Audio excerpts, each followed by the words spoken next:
ഞാൻ വന്നിരിക്കുന്നത് സാധാരണ നമ്മൾ ഉണ്ടാക്കുന്നത് വെണ്ടക്കായ കൊണ്ട് ഒരു മെഴുക്ക് പുരട്ടി. പക്ഷെ ഇതൊരു വ്യത്യാസത്തിലാണ് ഉണ്ടാക്കുന്നത്.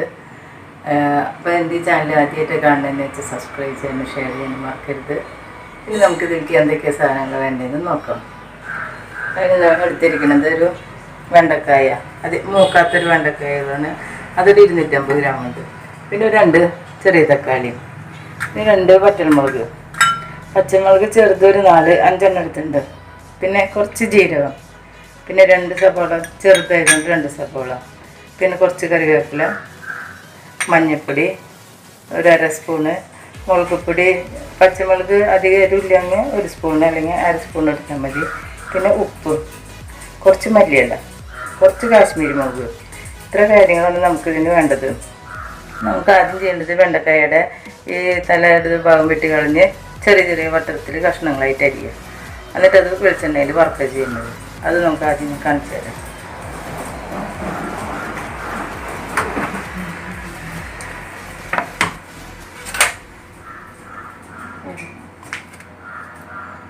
ഈ ഭാഗം കട്ട് ചെയ്ത് കളഞ്ഞ് നമുക്ക് മൂക്കാത്ത വെണ്ടക്കായ എടുക്കാം കേട്ടോ. അത്രയും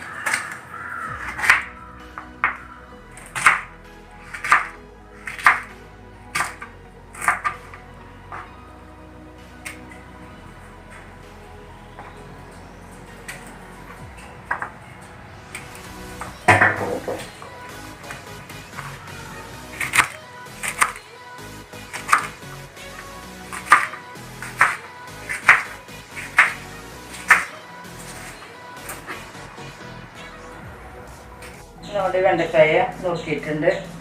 ഇത് വട്ടത്തിൽ ഇങ്ങനെ ചെറിയ ചെറിയ പീസുകളാക്കിയിട്ട് ഇനി നമുക്കിത് വെളിച്ചെണ്ണ ഒഴിച്ചിട്ട് വറുത്തെടുക്കാം. അത് നമ്മുടെ ചട്ടി ചൂടായതിൻ്റെ അതിലേക്ക് നമുക്ക് വെളിച്ചെണ്ണ ഒഴിച്ച് കൊടുക്കാം.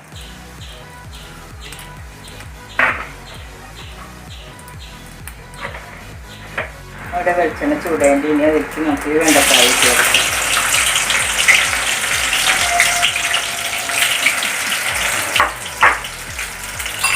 നന്നായി വറുക്കാൻ പറ്റും. അപ്പോൾ അത് നേരം കൊണ്ട് നമുക്കിന്ന് സവാളയും പച്ചമുളകൊക്കെ അരിയിക്കുക. ഇതൊന്ന് കിടന്ന് വേവട്ടെ. ഇടയ്ക്കൊന്ന് ഇളക്കി കൊടുക്കുക. അപ്പോൾ നന്നായി മുരിഞ്ഞ് കിട്ടും.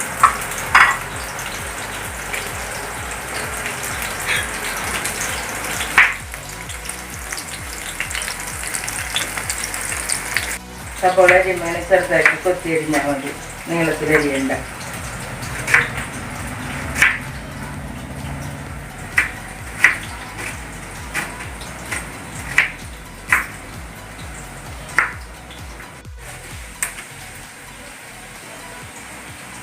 പച്ചമുളകിനെ വട്ടത്തിൽ അരിഞ്ഞ് വെച്ചിട്ടുണ്ട്.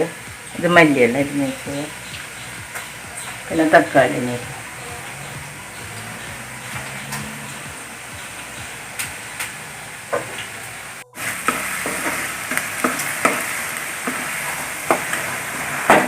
കുറച്ചും കൂടി ഒന്ന് വാടിയിട്ടാണ്.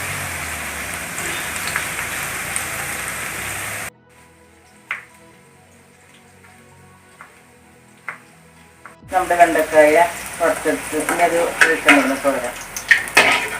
അധികം കരിയാനൊക്കെ ഉണ്ടാക്കാം. അങ്ങനെ ഒരു ഇതിൽ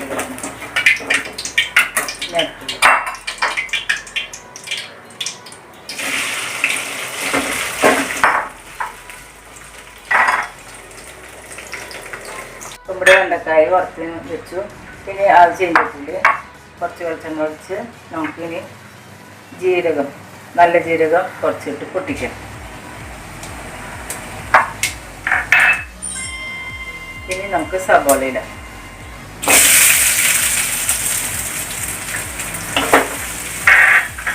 പച്ചമുളക് ഇടാം.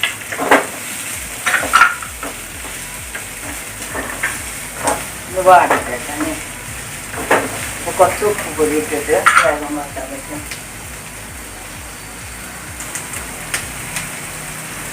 വെണ്ടക്കായയിൽ ഉപ്പിടാത്ത കാരണം കുറച്ച് ഉപ്പ് നമുക്ക് രുചി വേണം. അപ്പോൾ ഇച്ചിരി ഉപ്പ് ഇട്ടുണ്ടല്ലോ.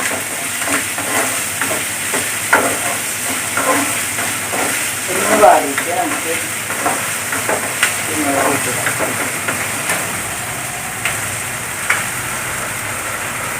നമുക്ക് ഒരിച്ചിരി നേരം ഇതൊന്ന് മൂടി വയ്ക്കാം, ഒന്ന് പെട്ടെന്ന് വാടാൻ വേണ്ടി.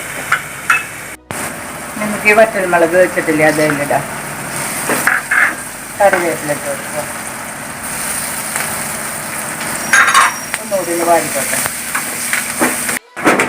നമുക്ക് ഇതിലേക്ക് പൊടികളിട്ട് കൊടുക്കാം. മഞ്ഞൾപ്പൊടി അതൊരു 1/2 സ്പൂൺ മതി കേട്ടോ. മുളക് പൊടി,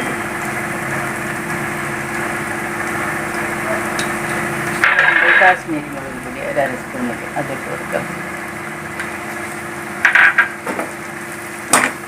ഇതൊക്കെ നമ്മുടെ ഇഷ്ടത്തിനുള്ളതാണ് കേട്ടോ. നമുക്ക് ഏതൊക്കെ വേണ്ടെന്ന് വെച്ചാൽ അതനുസരിച്ച് ഇതാക്കും. ഒന്ന് വറ്റി കഴിഞ്ഞ് ഒന്ന് ആ പച്ചമണം മാറി കഴിഞ്ഞാൽ നമുക്ക് തക്കാളി ഇട്ട്. അപ്പോൾ നമ്മുടെ മുളക് മസാലകളൊക്കെ മൂത്തിട്ടുണ്ട്. ഇനി നമുക്കിതിലേക്ക് തക്കാളി അരിഞ്ഞ് വെച്ചിട്ട് കൊടുക്കാം.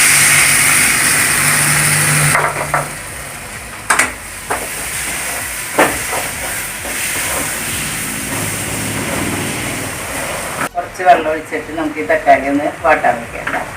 കുറച്ച് നേരം ഒന്ന് മൂടി വയ്ക്കാം. നമ്മുടെ തക്കാളി നന്നായി വാടിയിട്ട് ഇനി നമ്മൾ വറുത്ത് വെച്ച വെണ്ടക്കായ അതിലിടാം. നന്നായി ഒന്ന് ഇളക്കി കൊടുക്കാം. ഉപ്പ് നോക്കിയുള്ള പാകത്തിനുണ്ടോന്ന്. അതായത് കുറച്ച് നേരം കൂടി ഒന്ന് നമ്മളിതൊന്ന് മൂടി വയ്ക്കണം. അത് നമുക്ക് ആ പുളിയും ഉപ്പൊക്കെ അത് മുളകൊക്കെ ഇതിൻ്റെ ഉള്ളിൽ പിടിച്ചു.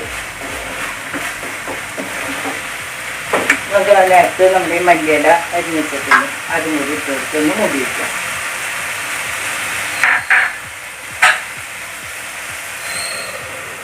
തീ ഒന്ന് കുറച്ചിട്ടിട്ട് വെച്ചോളാം, പെട്ടെന്ന് കരിയുണ്ട്. അപ്പോൾ നമ്മുടെ വെണ്ടക്കായ ശരിയായിട്ടുണ്ട്. കറി ഉപ്പ് നോക്കിയോളൂ കേട്ടോ, നോക്കുന്നുണ്ട്. ഉപ്പും മുളകൊക്കെ ഉണ്ട്. ഇത് നമുക്കത് ഡിഷിലേക്ക് മാറ്റാം. എൻ്റെ മകൻ വെണ്ടക്കായ തിന്നാത്ത മകനാണ്. അതിങ്ങനെ കറി വെച്ച് കൊടുത്താൽ അവന് ഭയങ്കര ഇഷ്ടമാണ്. അപ്പോൾ നിങ്ങളെല്ലാവരും ഇതൊന്ന് ട്രൈ ചെയ്ത് നോക്കണം, എന്നിട്ട് അഭിപ്രായം പറയണം. Thank you.